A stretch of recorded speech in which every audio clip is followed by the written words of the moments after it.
Billy. Good to be here, everybody. Good to be here. You guys, I think being rich is relative. Like, I got a new job, and I got a raise. I feel like I make decent money.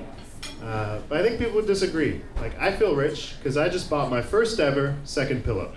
So now when my friends come over and stay the night, they're like, hey man, you got a place I can lay my head? I can look at them and be like, no. I'm not going back to one pillow. I look broke? No way, man. I'm living a cush life now.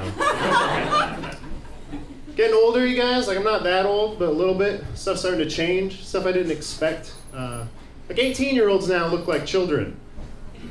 Which is crazy, because you can have sex with people who look like children. It's pretty awesome. I recommend it. Some of you are like, but it is the law. So be sure to vote, but they can too. I don't know, people say like when you get older, hangovers suck more, you go to bed earlier. No one tells you the stuff that's really scary. No one's like, hey, when you turn 28, you're gonna want to like music that's out now, but you won't. Go back and listen to music you loved as a teenager, but it won't sound as good as it did when you were a teenager. And then you'll worry that you'll never feel happiness again. Life's not that bad though. I have a girlfriend now. We've been together a year and a half. So the sex is getting boring. So we want to spice it up. We start role playing, and we do this cute thing. It's pretty sweet. We both pretend I'm good. I'd say to her, like, you're the most beautiful girl in the entire world. That wouldn't be true. It's like 7 billion people. I haven't seen them all. What I do say to her, though, is you are the most beautiful girl that I know. She likes that. I don't really know why, though. Like, my favorite movie is Big Mama's House. I don't have good taste. It is nice having a girlfriend. Like, there's this girl I was really into for a long time. It's hard. Like, she didn't care about me at all. It's difficult dealing with unrequited love. You know, you talk to your friends, they don't care. They're just like, dude, you're saying that word wrong. I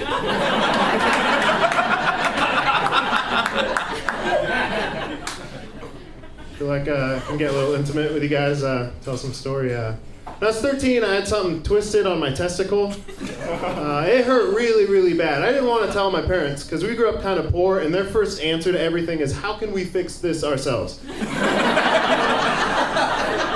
Eventually, I had to do what any teenager would loathe doing. I had to show my parents how much it changed since they saw it last. The drop trowel for my dad. Do you think he would have been like, oh my God, that looks like a punched grapefruit. We need to go to the hospital right now. Instead, he's like, honey, come in here. You gotta see this. Went to the doctor, saw the nurse. I don't know how many of you guys were 13-year-old boys, but showing your penis to a woman that actually wants to see it is like a dream come true. And she's like, does it hurt? And I was like, oh, yeah.